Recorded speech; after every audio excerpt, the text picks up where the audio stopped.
Kitco Mining's special coverage of the mining investment event of the North is brought to you by West Red Lake Gold Mines. Hey everyone, welcome back to Kitco Mining on location here at the mining investment event in Quebec City, Canada. And speaking of Canada, gold mining in British Columbia is quietly entering a new phase. The provincial government has created a standalone Ministry of Mining and Critical Minerals, and Ottawa is pledging to cut permitting timelines to 5 years or less. Let's see what happens. And for the first time in more than a decade, we're also seeing a new wave of permitted gold projects starting to move. One of the most advanced is Blue Lagoon Resources. The company is set to restart production at the historic Dome Mountain Mine this July, just outside of Smithers, BC. And after nearly 5 years of navigating one of Canada's toughest regulatory systems, Blue Lagoon secured its final permit in February. Dome Mountain will be a high-grade underground operation producing roughly 15,000 ounces of gold per year with ore trucked to Nicola's mining mill. But this isn't just about one mine. It's a test case for whether Canada's mining sector can truly deliver on its critical mineral strategy and whether juniors can still get permitted, financed, and into production on their own terms. Joining me now is Rana Vig. He's the president and CEO of Blue Lagoon. Welcome, man. Thanks for having me. Congratulations. A lot of work to get you right over here, hasn't it? Thank you very much. It's been a lot of work and a lot of patience. A lot of patience. Okay, well, let's start with a little bit on this regulatory environment in Canada. It seems like the governments have been not as opposed to getting mines into operation. We saw that with Prime Minister Carney meeting with some of the provincial counterparts. Obviously, Trump has signed in the Strategic Mineral Act into the United States. It took you nearly 5 years to permit a restart of a previously producing mine. Explain that process. Well, it was a very laborious process, a very difficult process, and as I said, patience was a cornerstone. You have to have a lot of patience. There's so much red tape. But you know what? No disrespect to the politicians. I mean, they're certainly talking the talk, and because of what's happening around the world right now, that we got to fast track, these projects. But I don't know. I'm cautiously optimistic. I think it's a great conversation, but will it really happen? And the reason I'm a little bit uncertain of that is because ultimately you need the public support. Before I got into mining, and my career is not mining. I'm not a geologist or an engineer. I'm an entrepreneur. Mm-hmm. And before I got to mining, I didn't understand the importance of mining. I learned that in this business they say you either grow it or you mine it. Well, yeah. I'd never heard of that before. So what is the government doing? What is the industry doing to educating the people? Because eventually projects aren't going to move forward just because the government said they want to move forward. You got to have support from Indigenous groups. You got to have support from the general public to get them to understand how important mining is. Yeah. And do you see, any government action on this? Is it all just talk at this point? You're talking about the regulatory environment changing in the government, but are we destigmatizing the industry a little bit and people understand we need this product? Well, I think that these conversations are helping. I think the fact that the government is having the conversation, is becoming topical, is helping, but I don't think it's going to happen overnight. I think it's going to take time to get it's a big ship to turn around here. Public opinion. I think it's going to take time to get people to understand, and I think the industry, frankly, needs to do a lot more as well to support the government on that. Yeah. Rana, when we go back to permitting, we're looking at Dome Mountain. That 5 years. What do you think was the biggest holdup there?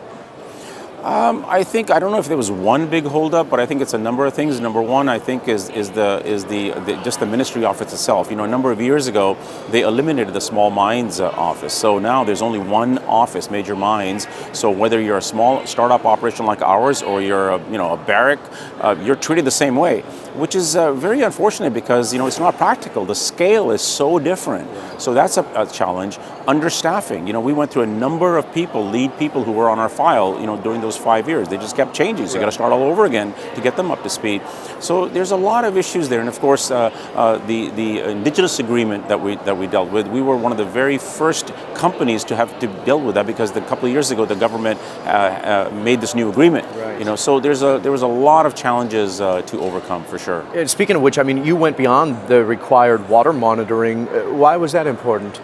Well, because one of the very early things that we learned, in kind of our style is, to understand what are your needs, right? So we sat down with the Lake Bebe Nation, and one of the things that we really took the time to understand was, the water. the fish is very important. It's more than just the food, it's a way of their life. So, an example of that was that. We know there was a stream that we were mandated to do 5 tests on. We sat down with our team and we said, we should be testing here as well. So I said, go for it. What's another $1,000 or $2,000? It's not always about the bottom line. The bottom line is important, but you've also got to look at the bigger picture and make sure that you're respecting and being good stewards of the land. Yeah, well said. Okay, you're still targeting obviously a July start. What has to happen between now and that ore movement? Really, the last preparatory steps we're working on now is just finishing our water treatment plant, which we'll have done by the end of this month, and then just almost everything is done. There's very, very little really left to do there. Cut the ribbon on July 9th, and maybe celebrate that evening, and next day you're off to the races. First time in 9 years? Is that what I heard you say yesterday? Well, it's we're one of 9 permits in 10 years that have been issued, mining permits that have been issued in British Columbia, and 2 of them were for coal. So only 7 metallic permits issued in 10 years. It's unbelievable. Every time I say that, I just can't believe it. Okay, you also just raised just under $5 million. So obviously that fully covers the restart here? Yeah, because you know what? From the minute I took over this project, bought this project 5 years ago, I started planning on the mining operation. So there's been $40 million plus spent on infrastructure already here. We've got like 1,000 meters of tunneling already done, infrastructure in place. So we are ready to go within a matter of weeks here. Are you excited? I mean, it's funny because as we sit at the show with almost $3,500 gold, a lot of people are talking about margins, obviously increasing, a lot of the producers printing money. How important will these gold prices be when you come into production? Well, they're exceptional. I mean, that's why we're so exciting, and that's why these projects have become very, very valuable, because every $100 price movement in gold makes a significant difference. And at these levels, we got to be a pretty big screw up to make a mess of this thing here, because we're high grade. Remember, we're 9 grams a ton. So at those grades and at the price where we're at, and our base case is done at between $2,500 and $2,600. So there's still a lot of room there. But boy, if the gold continues to perform that way it's doing, I mean, to me, honestly, it's like a big, giant ATM. Yeah. Every time I look at that portal, I think I'm just going to, put a little card in, and out comes a bunch of money. And that's how we'll look at it. Well, we've got to switch over to shareholder value with that, because obviously that should reward the shareholders. But if gold dips below 2,000, I mean, still cash flow positive? It is, yeah. I mean, it'll be tight. There's no doubt about it. But certainly, we'll be fine. Because we're starting off with 15,000 ounces, and next year we expect to ramp up to 20,000 ounces, and then we'll see where we go from there. But just that short period will give us some nice cash injection into the company. We've been hearing a lot of talk about this path to 1 million ounces from all the juniors, right? What gets you closer to that? Well, that's a great question, because again, being an entrepreneur and a business person, when I got this project right from the very beginning, I wanted to make sure that the dilution was limited. I learned very early on that, currently we have a 218,000 ounce in the measured and indicated category. That gives us a 15-year mine life if we're mining about 15,000 ounces.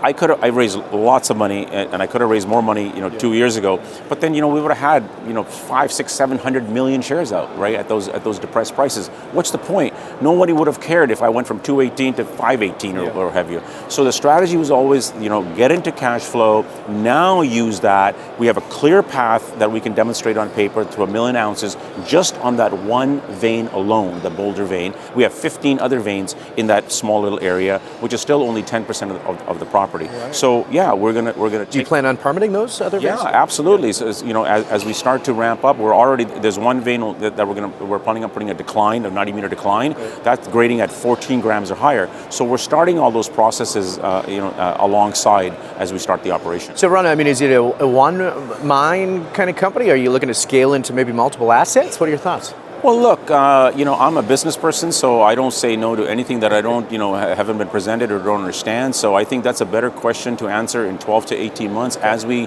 have, the operation started and into it, and as we get the cash coming in. There's already a number of conversations that people are having with me, so we know we're on people's radars.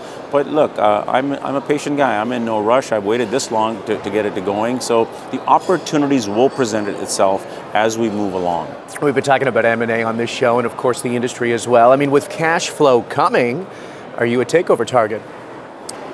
100% we will be, but I believe, but I don't know if I'm interested in that. I'm not, like I said, I'm relatively new to this industry, only a dozen years or so. When I read the history of mining and these great companies, here's what I know. All major companies started with one mine. In 1957, Agnico started with one mine and today they have 11. So where do we go from here? We start with one mine, we have great cash flow, let's see what comes to the table, then we make the sound business decisions that are best for the shareholders. Now, you and I were chatting off camera. You've been on the road, much like we have been, talking to investors, talking to institutions. We're at the Quebec show. I mean, what type of investors should be looking at Blue Lagoon right now? I mean, is it exploration? Is it production? Are you talking about yield focus? Or is it everyone at this point? Well, yeah, I mean, it's a combination of both, right? Because remember, very few companies that can go from exploration to development to production, all right, and this quickly. So I think anyone who's looking for gold exposure, anyone who's kind of tired of just the exploration story and want to see some cash flow, I think we are a company that should be on their radar, and that's the reception that we're receiving here at this show, which is why I'm here. Yeah, and you've been working hard. I mean, how would you define success going into next year? I mean, the end of 2025, what do you want to see? I want to see a nice, safe, smooth, operation ending this year, and we expect to be in free cash flow by that. I mean, the first sort of 3 months or so will be cash flow, but positive free cash flow I expect at the end of the year. If we can achieve that and we can start hitting our numbers, which I fully expect to do, that's success in my books. I like it, and I'm going to put it on camera that right now, I'm going to say it. We're going to try and visit Smithers and see what's happening over there one of these days, too. I look forward to it. Rana Vig is the president and CEO of Blue Lagoon Resources, joining us today, of course, from the show. Thanks, mate, and congratulations. Thank you very much. Wishing you all the best. I'm Jeremy Sappin for all of us here at Kitco Mining. Thank you for watching. We're going to have great guests all week long, so press like, press subscribe, and we'll see you next time. Kitco Mining's special coverage of the Mining Investment Event of the North is brought to you by West Red Lake Gold Mines,